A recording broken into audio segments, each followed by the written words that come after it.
የፈጣሪ ድንቅ ስራ ሲገለጥ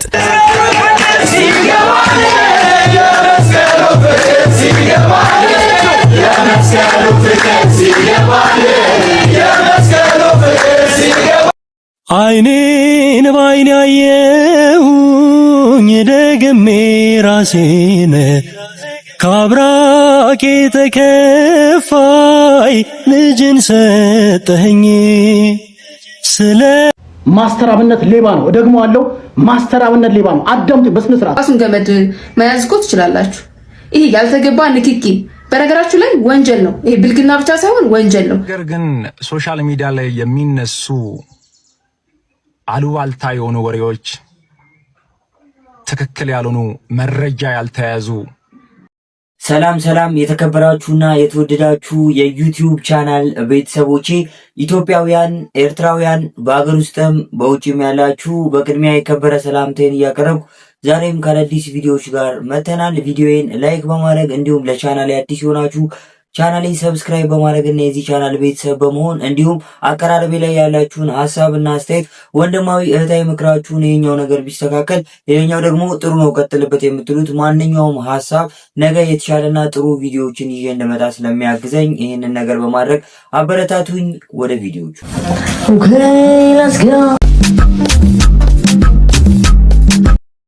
የተሰጠን ዘመን የጸብና የክርክር አይደለም። በዚህ ዘመን ብዙ እጥፍ በሚመጣውም ዘመን የዘላለምን ሕይወት የማይቀበል ማንም የለም ይላል በሉቃስ ወንጌል ምዕራፍ 18 ቁጥር 30 ላይ። የተሰጠን ዘመን የጸብና የክርክር አይደለም። የተጣሉት የሚታረቁበት፣ የተበተኑት የሚሰበሰቡበት፣ ጦረኞች ለልማት የሚነሱበት፣ የጋራ ጠላት የሆነውን ድህነት በጋራ ሆነን ሰርተን የምናሸንፍበት ዘመን እንዲሆንልን የሰላም ባለቤት ሰላማዊ ኢየሱስ ክርስቶስ ሰላሙን ለሀገራችን እንዲሰጥልን እጆቻችንን ወደ ታመነው ጌታ ወደ እግዚአብሔር ልንዘረጋ ያስፈልጋል።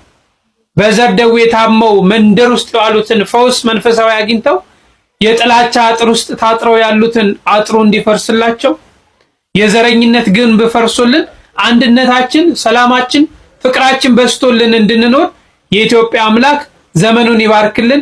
ሁላችሁም ተከታዮቼ፣ ቤተሰቦቼ መልካም አዲስ ዓመት ይሁንላችሁ። የተባረከ ዘመን ለሁላችንም ይሁንልን።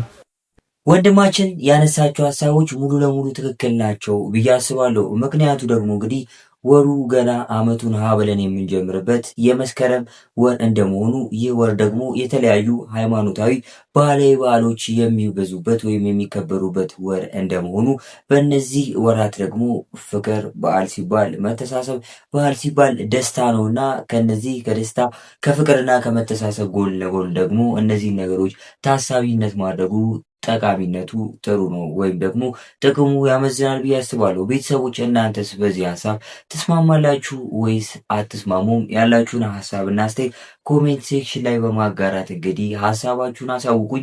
ወደ ኔክስት የፈጣሪ ድንቅ ስራ ሲገለጥ እናት በአንድ ጊዜ የአምስት ልጆች ወላጅ መሆን ችላለች። 3 ወንዶች 2 ሴቶች። የተወለዱበት ሁኔታ ደግሞ አስገራሚ ነው። ነገሩ የተፈጠረው በወለጋ ሲሆን የነቀምቴ ከተማ ነዋሪ የሆነችው ወይዘሮ አስቴር ከ5 ዓመት በፊት ሌላ ልጅ የመውለድ ተስፋ ቆርጠው ነበር። ትናንት ግን ቤተሰባቸው በዚህ ውብና ድንቅ ተአምር ተባርኳል።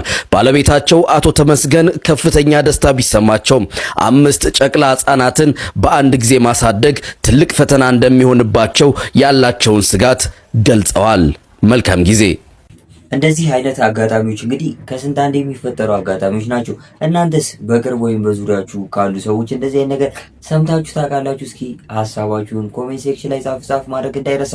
ሌላኛውና አነጋጋሪው ጉዳይ እንግዲህ አርቲስት ገነት ንጋቱ ልጅ ተገላግላለች የሚለው ዜና ከትላንትና አመሻሽ ጀምሮ በተለያዩ የማህበራዊ ድረገጽ መተግበሪያዎች ላይ ወይም የሶሻል ሚዲያ ፕላትፎርሞች ላይ እየተሰራጨ የብዙዎችን ትኩረት እየሳበ ይገኛል። ታዲያ አርቲስቷ ምንድን ነው ያጋጠማት? ወልዳለች አልወለደችም?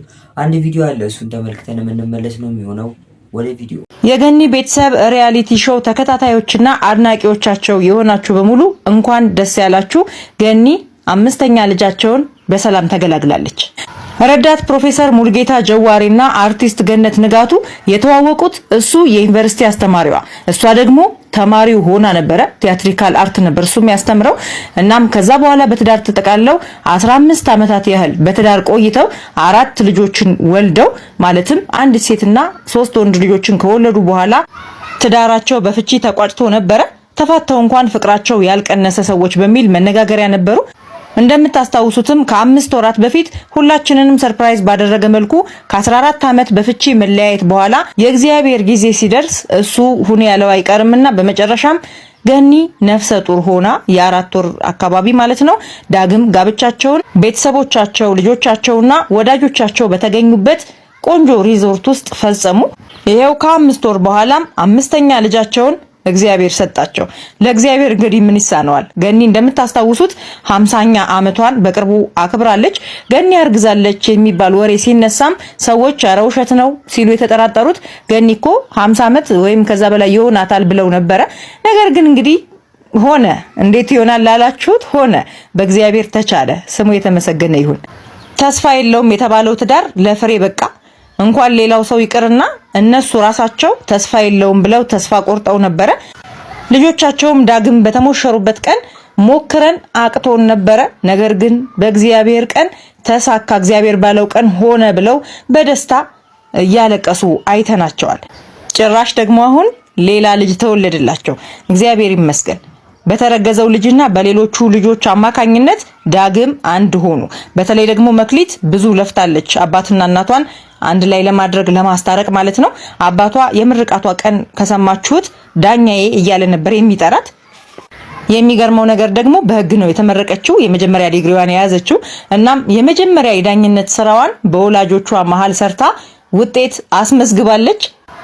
ገኒ እንኳን ደስ ያለሽ፣ እንኳን ማርያም ማረችሽ። ቪዲዮውን እንግዲህ እንደተመለከትነው ነው። ታዲያ እኔም በተለያዩ የሶሻል ሚዲያ መተግበሪያዎች ላይ የአርቲስቷን የመውለድ ዜና ከአመሻሽ ጀምሮ ስመለከት ቀጥታ ወደ ኢንስታግራም ፔጇ ወይም ወደ አርቲስቷ ኢንስታግራም ገጽ ነበር ያመራው። ታዲያ ኢንስታግራም ገጿ ላይ ስገባም ይሄኛውን ፖስት ተፖስቷል። እግዚአብሔር ይመስገን ይላል። እንግዲህ እንደምናየው የአንድ ትልቅ ሰው እጅ የአንዲት ህፃን ወይም ደግሞ የአንድ ህፃንን እጅ ይዞ የሚታይ ፎቶ ነው የተፖሰተው። ታዲያ ይህንን መሰረት በማድረግ ነው የተለያዩ ሰዎች በተለያዩ የማህበራዊ ድረገጽ መተግበሪያዎች ላይ ይህንን ዜና እያጋሩ የሚገኙት። እናም አንዳንዶቹም ከቅርብ ሰዎች እንደሰማኑ ነገሩ እውነት ነው እያሉ ይገኛሉ። ቤተሰቦች አርቲስቷም ሆነ ቤተሰቦቿ እስካሁን እንግዲህ ምንም ያሉት ነገር የለም። ከቅርብ ወይም ደግሞ ከጥቂት ወራት በፊት አርቲስቷ እርጉዝ ነች እንዲያስባሉ የተለያዩ ፎቶዎች እየተለቀቁ ነበር። ነገሩ እንግዲህ ችላ ተብሎ እዚህ ላይ ቢደርስም አሁን አርቲስቷ እንደወለደች እየሰማ እንገኛለን። ታዲያ የተለያዩ የማህበራዊ ድረገጾች ላይ የተለያዩ ነገሮች ይለቀቃሉ። እኔም በአንድ የማህበራዊ ድረገጽ ፖስት ላይ ኮሜንት ሴክሽን ውስጥ ገብቼ የአንድ እህታችን ኮሜንት ሳነበው ምን ይላል? እንግዲህ ብዙዎች ያለ እድሜያቸው ሲወልዱ ተመልክተናል። ብዙዎችም ብዙ ተአምራቶች ሲደረግላቸው አይተናል። ምናልባት ይቺ አርቲስት እንግዲህ የፈጣሪ ስራ አይታወቅም። ፈጣሪ ምንም ነገር ማድረግ አይሳነውም እና ፈጣሪ ልጅ ሰጥቷት ሊሆን ይችላል። እንግዲህ እባካችሁ በተለያዩ የሶሻል ሚዲያ መተግበሪያዎች ላይ የተለያዩ ስራዎችን የምትሰሩ ወይም በሶሻል ሚዲያ መተግበሪያዎች ላይ ተከታዮች ያላችሁ ሰዎች ብዙ ተአምር ወደሚደረግባት ሰሚነሽ ኪዳነ ምህረት የሚደረጉትን ቪዲዮዎች ሼር ብታደርጉ ይህን ነገር እንደ መነጋገሪያ ርዕስ አታዩትም ነበር። ታዲያ እንግዲህ በዛች ገዳም ብዙዎች የተለያዩ ነገሮች ተፈጽሞላችኋል። ብዙዎች የልባቸው መሻት ተደርጎላችኋል። ነገር ግን እንግዲህ በቲክቶክ መንደር የምናውቃት አንድ እህታችን ከወራት በፊት የተናገረችው ወይም የተደረገላት ምስክርነትን የሚገልጸውን ቪዲዮ በትለቁ ብዙዎች መማሪያ ይሆናችኋል። ለምን ልጅቷ ያለችበትን ነገር በራሷ አንደበት ያሳለፈችውን ወይም ታዋቂ ከመሆኗ በፊት የተናገረችውን ነገር በራሷ አንደበት እዚህ ቪዲዮ ላይ ታገኙታላችሁ። አሁን ያለችበትን ሁኔታ ደግሞ አብዛኞቻችን በሶሻል ሚዲያ በተለይ በቲክቶክ መንደር በምትለቃቸው ቪዲዮዎች መረዳት እንችላለን። ውሸትም እንዳይመስላችሁ በተለያዩ እምነት ተከታዮች ላሉ ወንድሞቻችን ሼር ብታደርጉ በእንደዚህ አይነት ትንንሽ ጉዳዮች ወይም ደግሞ በእንደዚህ አይነት ፈጣሪን ብንጠይቅ በሚሰጥን ጉዳዮች አትገረሙም ነበር ስትል ያጋራችሁ ኮሜንትን ምክንያት በማድረግ እኔም እንግዲህ የአንዲት እህታችንን በሰሚነሽ ኪዳነ ምህረት ገዳም የተደረገላትን ተአምር እንድናይ ወደድኩ። ቤተሰቦች ቪዲዮን ተመልክተን እንመለስ። አብራችሁን ቆዩ። ወደ ቪዲዮ 7 ወር ሙሉ አንድ ጫማ ነበር ማደርገው የምበለው የምጠጣው። እኔም ቤተሰቦቼ እናውቃለን ያሳለፍንበትን። በጣም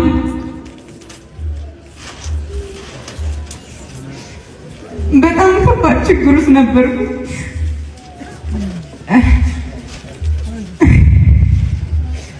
እና እኔና ባለቤቴ የምንኖርበት ቤት ውስጥ ፍራሽ ነበር የነበረ፣ ምንም ዕቃ አልነበረን። በጣም እየሰጋው መጣው። እሰራለሁ፣ ገንዘቤ በረከት የለው። ብዙ ሰዎች የሚያውቁኝ ብዙ እንዳለኝ የተሻለ ኑሮ እንደምኖር ነበርና ከዛ በኋላ በጣም ጨነቀኝ። ጓደኞቼ ሁላ ማለት ምንም ስለሌለኝ በጊዜው ምንም የላትም ፍራሽ ነው ዘርግታ የምትኖረው፣ ወደፊት ምንም ፊውቸር የላትም ብለው ሁሉም ጥለው የሚሄዱ፣ ብቻዬን ቀረው። ቤተሰቦቼን ቤት ፈርሶባቸው ምን በለው ምን ጠጣው አልነበረም። ራሴን ለማጥፋት እርጉዞኜ ሁለቴ መድኃኒት ለመጠጣት ወጥቼ ኪዳነ ምሕረት እውነት ይሻላል ይሄ ይሻላል ብያት መለስ ነበርና በጣም ያስጠላ ሁኔታ ውስጥ ነበርኩኝ። ታናሽ ወንድም አለኝና ወንድሜ እባክህ 500 ብር ከየትም ተበደረ ስጠኝ፣ ደጁ አልርገጥ ይስተካከላል ሁሉ ነገር፣ አንተ ብቻ 500 ብር ከየትም ፈልገህ ስጠኝ አልኩት እና የምር እውነት ትሄጃለሽ አለኝ። አዎ በቃ ከጓደኞቼ በታች ሆንኩኝ። የምሰራውም ሶሻል ሚዲያ ብዙም አልነበረ፣ ሁሉ ነገር በቃ ተዘብራ አድርጎብኝ ነበርና ከዛ በኋላ 500 ብር አስታውሳለሁ ከየትም ተበድሮ አምጥቶ ሰጠኝና መጣው ደጇ። መጥቼ ማልቀስ ብቻ ነበረ። ደጇ ስረግጥ በጣም አለቀስኩኝ። ሆዴ ገብቶ ነበር። ብዙ ሰው ያቀኛል። የመጣው ሰዓትም እንደቺ ቲክቶከሯ ልጅ አለች እንደ ቲክቶክ ላይ እናቅሻለን ምናምን አለ። እኔ ግን ውስጤን እኔ ነበር ማቀው። መብርሃን ሰዎች ምንም የላትም ብለው ተው፣ መብርሃን ፍራይ ዘርግታ ነው የምትኖረው አሉኝ። የምትበላው አጣች አሉ። ጓደኞቼ ሁሉ ተለወጡብኝ። አንቺ ግን የቀረኝ በጣም ትንሽ ወር ነው፣ 2 ወር ቢሆን ነው የቀረኝ። ኪዳነ ምሕረት ቤቴን ሙይ የምታረስበትን እህል ስጪኝ። በጣም የሰው ብድር ነበረብኝ፣ ብዙ ብድር፣ እሱን የምከፍልበትን አቅም ስጪኝ እያለቀስኩባት። ያንን ካደረግሽልኝ ልጄን ይዤ መጥቼ ደጅሽ ላይ ክርስትና አስነሳለሁ፣ ወጥቼ መሰክራለሁ አልኳት። ከዛ ተመለስኩኝ። ታውቃላችሁ ሶሻል ሚዲያ ላይ እንደዚህ አብሮ መስራት የሚፈልጉ ሰዎች ካሉ አወራኋቸው። ኪዳነ ምሕረት ለእኔ የደረሰች አሁን ለእናንተ ትድረስ። ሁሉ ነገር የተስተካከለ ወላዲተ አምላክ እንደ ሰው ትንሽ ነገር አይደለም የሰጠችኝ፣ በጣም ትልቅ ነገር። 10 ሳንቲም ያላወጣው ማስታወቂያ አስተዋውቂልን ብለው ድርጅቶች የ200 ሺህ ብር ዕቃ ሰጡኝ። ማርያምን ነው ብላችሁ 150 ሺህ ብር ሰጥቷል። እኔ አስፈጨው ልጄ አስመጥቼ ክርስትና አስነሳው። ከዛ በኋላ ደግሞ መብርሃን ለልጆቼ የሆነ ነገር እንደወጥቼ የምገባበት ከሰው ብድር ቤተሰብ ማልጠይቅበት እኔን ራሴን ችዬ ለሰው የምተርፍበት እንጀራ ስጪኝ፣ አሁን ይሄን አስተካክለሽልኛል ብዬ ክርስትናውንም 10 ብር ሳላወጣ መስክር ያለው ቲክቶክ ላይ አውጥቼ ኪዳነ ምሕረት ድል አድርጋ ደግሳ 200 ሺህ ብር ድግስ ነው የተደረገው። እኔ 10 ብር አላወጣሁም። እመቤቴ ነች የደረሰችው። ሰሚነሽ ኪዳነ ምሕረት ለእኔ የደረሰች ለእናንተም ትድረስ። እንጀራ ሰጥታኛለች። አሁን ኢቤስ ላይ ታቁኛላችሁ። አራዳ ቅዳሜ ላይ እሰራለሁ። ወላዲተ አምላክ ናት ይሄን ሁሉ ለእኔ ያደረገችው። እመቤቴ ለእናንተም ትስማችሁ። መብርሃን እናንተም እንደኔ ወጣችሁ የምትመሰክሩበትን እድል ትፍቀድላችሁ። ቀላል አይደለም ተአምሯ። ሰሚነሽ ኪዳነ ምሕረት በእኔ አንደበት የሚነገር አይደለም። ይሄንን አድርጋልኛለች። ከምሰራው ፕሮሞሽን ከሚያሰሩኝ ላይ ቃል ኪዳን በገባሁት መሰረት በገዳሙ አካውንት ሁሌ አስራቷን አወጣለሁ ከደሞዜም ላይ ማለት ነው። ምንም ነገር 10 ሳንቲም ላገኝ ለሰሚነሽ እሰጣለሁ። አሁንም ከሰራዋቸው ከእያንዳንዱ ከደሞዜ ማስታወቂያም ከሰራዋቸው ሰብስቤ ለመብራ ሌላኛው ሰሞኑን አነጋጋሪ የነበረው በዚህ በሶሻል ሚዲያ መንደር የምናውቀው ፍራኦል ኢቴቻ የተባለ ግለሰብ ለተለያዩ አቅም ላጡ ሰዎች እርዳታ ሲያደርግ እናውቀዋለን። ታዲያ እነ ማስተር አብነትንም ጨምሮ የተለያዩ ሰዎች ከዚህ ግለሰብ የተለያዩ ገንዘቦችን ወስደው አጭበርብረዋል የሚሉ ሰዎች እየበዙ ነው። ታዲያ 1-2 ቪዲዮዎች አሉ። እስኪ መጀመሪያ ይሄኛውን ቪዲዮ ተመልክተን እንመለስ። ማስተር አብነት ሌባ ነው። ደግሞ አለው ማስተር አብነት ሌባ ነው። አዳምጡ በስነ ስርዓት። የኢትዮጵያ ማስተር አብነት ሌባ ነው፣ ማስተር አብነት ሌባ ነው። ጀግና ነው ሲባል ደግሞ ማስተር አብነት ጀግና ነው። እንደ በግ አትነዳ በእናትህ፣ እንደ በግ አትነዱ በእናታችሁ። ነገሮችን ሳታጣሩ ሌባ ነው ሌባ ነው ጀግና ነው ሲል የነበረ ማህበረሰብ የሆነ ሰዓት ሊቀየርና በቃ ሌባ። ለምንድን ነው እንደ በግ የምትነዱት? ለምንድን ነው ማስተዋል የጎደላችሁ? ነገሮችን ለምንድን ነው አታረጋግጡት? መጀመሪያ ነገሮችን አረጋግጦ ወስኖ ሌብነቱን በኋላ ትመሰክራለህ። ግን ሰውን ለመጣል የወደቀ ሰውን ለመጨፍጨፍ የማታረጉት ጥረት የለም። የውሸት ወዳጆች ስለሆናችሁ ነው። የውሸት ማለት የማስመሰል የሰውን ውድቀት ትመኛላችሁ አንዳንዶቻችሁ ማለት ነው። ማስተዋል ነው መንቀሳቀስ ያለብን እንጂ እንደ በግ ሌባ ነው ጀግና ነው ነገሮችን አረጋግጠንና እውነተኝነቱን አውቀን በተለይ በሶሻል ሚዲያ ለምናጋራው ነገር ተጠያቂነት ወይም ኃላፊነት ሊሰማን ይገባል ባይ ነኝ። እንግዲህ የተለያዩ ወሬዎች ከተለያዩ ምንጮች ሊናፈሱ ይችላሉ። እነዛ የሚናፈሱ ወሬዎች ደግሞ እውነትም ውሸትም ሊሆኑ ስለሚችሉ ሳናረጋግጥ ነገሮችን ባናባዛ፣ በሶሻል ሚዲያ ቋንቋ ነገሮቹን ሼር ባናረጋቸው ጥሩ ነው ባይ ነኝ። ታዲያ ራሱ ማስተር አብነት ሌሎችም የዚህ ነገር ሰለባ ቢኖሩም የሰጠው ምላሽ አለ። እስኪ እሱን ተመልክተን እንመለስ። ስልክ ደወልኩለትና ወንድሜ ፍራኦል አንድ እህቴ በጣም ታማለች፣ እርዳታ ያስፈልጋታል፣ እባክህን እርዳት ብዬ ጠይቀዋለሁ። ምንም ሁለተኛና ሶስተኛ ሐሳብ አላወራም። 300 ሺህ ብር እሰጣታለሁ ብሎ ቃል ገባ። ቃል በገባው መሰረት ፍራኦል 300 ሺህ ብሩን ልኮ ለዚች እህታችን ገንዘቡን በካሽ 300 ሺህ ብር አድርሼ እግዚአብሔር ይስጠው እህታችን ታክማ ድና መታ አሁን አለች። ሁለተኛ ቪዲዮ ወንድማችን ፍራኦል ይህንን ቦረና በነበረው ድጋፍ ላይ ለወገኖቹ በእኔ አማካይነት ብቻ ሳይሆን በብዙ ሰዎች አማካይነት ድጋፍ አድርጓል። አሁን ያሳየዋችሁ ቪዲዮ ወንድሜ ፍራኦል በእኔ አማካይነት ቦረና ለተቸገሩ ሰዎች አድርስልኝ ብሎ አንድ መኪና ውሃ፣ አንድ መኪና ዱቄት ልኮ አደራውን አድርሼለታለሁ። ቪዲዮ ራሱ ጋር ደርሶ እሱ ላይም ፖስት አድርጓል፣ እኔ ጋም ፖስት ተደርጓል። እያንዳንዱን ነገር ገብታችሁ ቼክ ማድረግ ትችላላችሁ፣ ማጣራት ትችላላችሁ።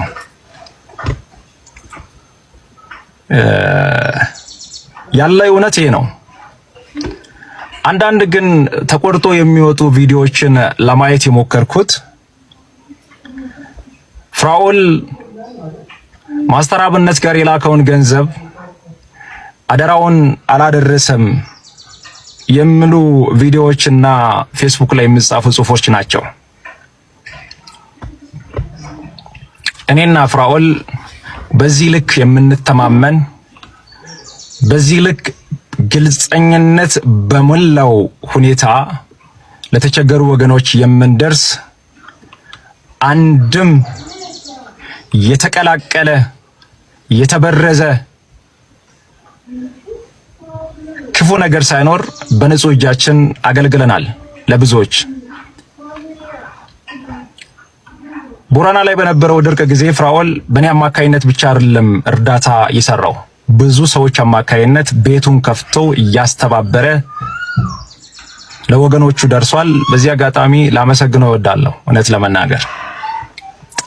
ከዚህ ባሻገር ግን ሶሻል ሚዲያ ላይ የሚነሱ አሉባልታ የሆኑ ወሬዎች፣ ትክክል ያልሆኑ መረጃ ያልተያዙ ከባለቤቱ ያልተሰሙ ምንድነው እውነቱ ተብሎ ሳይጣራ ሚዲያ ላይ የሚነሱ የሚናፈሱ ወሬዎች በአጠቃላይ ውሸትና ውሸት ናቸው።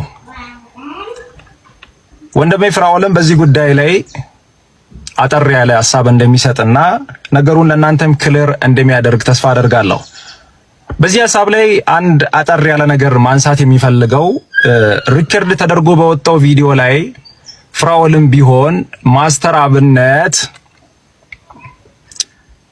የላኩትን ገንዘብ አላደረሰም በልቷል የሚል ነገር አልተናገረም። እንደ ማስተር አብነትና መሰል ያሉ እህት ወንድሞቻችን እንደዚህ አይነት ጥሩ ልብና ጥሩ አይምሮ ያላቸው ለተቸገሩ ወይም እርዳታ ለሚሹ ወገኖች የሚደርሱ ሰዎችን እንደዚህ ስም ማጥፋት እንግዲህ አብዛኛው ህብረተሰብ እንደዚህ አይነት ስራዎች እንደማይሰሩ ቢረዳም አንዳንድ ሰዎች ግን ላይረዱ ስለሚችሉ እርዳታ ለሚፈልጉት ወይም ደግሞ የኛን እገዛ ለሚሹት ወገኖች እንደ መሰናክል ለነሱ ደግሞ እንዲህ ጥሩ ስራ እየሰራው እንደዚህ ስሜ ሲጠፋ ብለው የሞራል ውድቀት እንዳያጋጥማቸው እንደዚህ አይነት ተግባሮችን በተለያዩ የማህበራዊ ድረገጽ መተግበሪያ የምትለቁ ሰዎች ከእንደዚህ አይነት ድርጊታችሁ ብትቆጠቡ ለማለት ፈልጋለሁ። በድጋሚ ቆይ ባስ ውስጥ አይሰቀጥጣችሁም? ማለት እንደዛ አይነት ብልግና ሰው እንዴት ነው ባስ ውስጥ እሺ ሊለው የሚችለው? ይሄ ማለት አቀፋችሁን እኮ ማለት በጣም ተቃቀፍን። ምን ይል ለመያዝ ነው ማለት? የባሱን ገመድ ራሳችሁን ችላችሁ የባሱን ገመድ መያዝ እኮ ትችላላችሁ። ይሄ ያልተገባ ንክኪ በነገራችሁ ላይ ወንጀል ነው። ይሄ ብልግና ብቻ ሳይሆን ወንጀል ነው። የወንጀል ህጋችን በግልጽ 846 ላይ ይተነትነዋል። ይሄ ንክኪ ደግሞ ቀጥታ እዛ አንቀጽ ላይ ስለሚወድቅ ነው። እና ምንም ሳትፈሩ ሴቶች እንደዛ አይነት የሚነካካችሁ ነገር ካለ በትክክል ይሄ ነገር እየነካካኝ ነው ብላችሁ እዛችሁ ጋር ህዝብ ፊት ማዋረድ አለባችሁ። ከዛ ውጪ ግን ይሄንን ጉዳይ ቀጥታ እኔ ማማከር ትችላላችሁና ብልግና ነው፣ ወንጀል ነው። በስራ መግቢያና መውጫ ሰዓቶች ላይ ሊሆን ይችላል እንግዲህ አገራችን ላይ የተለያዩ የትራንስፖርት ሰርቪስ የሚሰጡ መኪኖች እጥረት ይታያል፣ ወይም ብዙ ጊዜ ስናረፍድ ይታያል። ብዙ የተለያዩ የትራንስፖርት ወይም ደግሞ የታክሲ ሰልፎችን ማየት የተለመደ ነው። ታዲያ እንደዚህ አይነት ነገሮች ሲያጋጥሙ አንዴ ከቤት ወይም ወደ ስራ ቦታ ለመሄድ ካልሆነም ደግሞ ከስራ ደክሞን ወደ ቤታችን ልንመለስ ስንል ትራንስፖርት ካጣን ብዙ ሰዎችን የሚይዙ ባሶች ውስጥ ተጨናንቀን መሳፈር የተለመደ ሁሌም የምንመለከተው ነገር ነው። በዚህ መሀል ነው ታዲያ ሴቶች እህቶቻችን እህታችን እንዳነሳችሁ በእንደዚህ አይነት በወረደ ሀሳብ በሚያስቡ ወይም ሙሉ ለሙሉ ማሰብ በማይችሉ ሰዎች እንደዚህ አይነት ጥቃቶች የሚደርሱባቸው።